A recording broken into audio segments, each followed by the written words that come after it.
For you experienced fishers, I'll just tell you about 3 lures that I always have with me that pretty much guarantee me a fish anytime I'm fishing inland waters. And if you're a fishing rookie, yeah, stick around. There's so many different ways of fishing that there's definitely a type for you.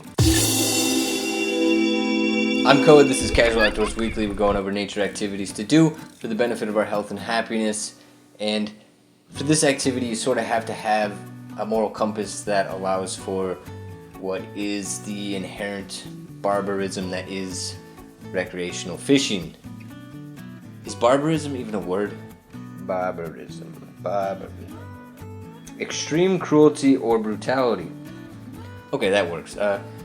Cruelty is a rather subjective assessment. Maybe going a little far. That's a video for another day. And I did have a completely different intro lined up for you. I'll show you it without the audio. But it was just too stupid / embarrassing maybe, or just inappropriate to show. It's not like I was worried about having my feelings hurt. I mean, I need trolls here on Koaw Nature. You ever have those moments like, I just remembered a story from like 10 years ago when this lady dancer, we'll call her, ugly shamed me. I was trying to buy a private dance from this lady dancer for my girlfriend at the time, and this lady dancer was telling me and my girlfriend that my girlfriend was too attractive for me. I was too ugly for my girlfriend.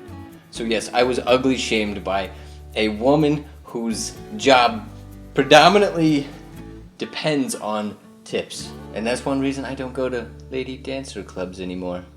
Anyways, I'd rather be fishing. Wow, that turned into just as inappropriate as what I was going to show you.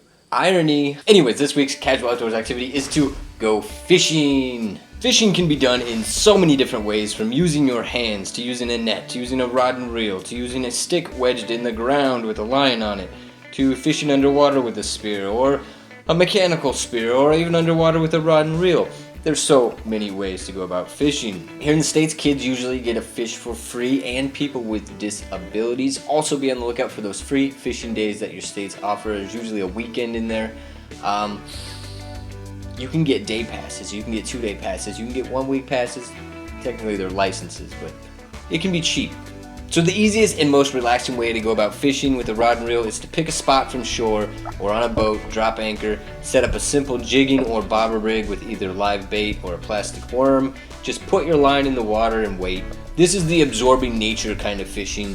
You listen to the birds, you take in some sunshine, you kick back while maybe talking with your companion, and you just forget about the office or whatever stresses that might be in your life. But when you become more serious about fishing, you start to understand that finding fish and determining when they're going to bite becomes a bit more complex, as you have to understand their diurnal and nocturnal migrations that may or may not correspond to the migrations of zooplankton and phytoplankton. You have to understand thermoclines, oxygen levels, temperatures, macrophyte density, type, and cover. It gets really intense. That's why it's just simpler to have multiple lure types in your box. So if something's not working, you don't need to be a scientist. You can just throw a different lure. That's why I always have these 3 different lure types in my box.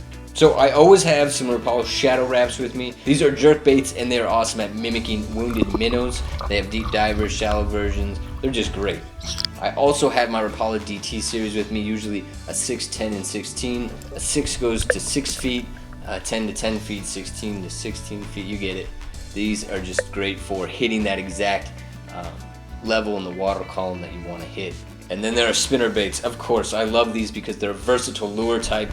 They can play in weeds, so many different depths, and they're so good for so many different species of fishes. And I made a whole 3-part series on spinner baits, what they are, the science behind them, and how to play them. Check that out. Oh yeah, links down below. Oh, this coffee's old. So fishing can be really cheap. They sell prepackaged rod and reel setups with line and hooks for under 20 bucks. It can get really expensive too, as all those rods, reels, lures, boat costs, all of it adds up. Likewise, it's a super chill activity, or it can be adventurous depending on how you go about doing it. Nature is nifty. I've had a number of my viewers send me this link and ask what's going on with this 2-mouthed fish, this lake trout up in Lake Champlain. Well, if that photo is not a hoax, then that's just a genetic mutation. And one of my viewers asked me how this thing was able to survive, and well, it's simple in that this lake is between Vermont and New York. So Vermont has their Department of Fish and Wildlife. New York has the DEC, the Department of Environmental Conservation, and I believe the U.S. Fish and Wildlife Service. They all basically take care of this lake, and they stock these fish, which means that lake trout was probably grown on a farm. That's a farm-raised fish, which means it ate pellets. So it was able to survive during the hardest part of its life, where that variance in its jaw type probably wouldn't have let it survive as a youngling in the wild. They had no predators. So it was able to do well to get to a big age, put in the lake, and survive. That's pretty cool though, right? Dealer's choice. So 2.5 years ago, I think, I made a video for people that have never been fishing before. It's called like what to do your first time fishing.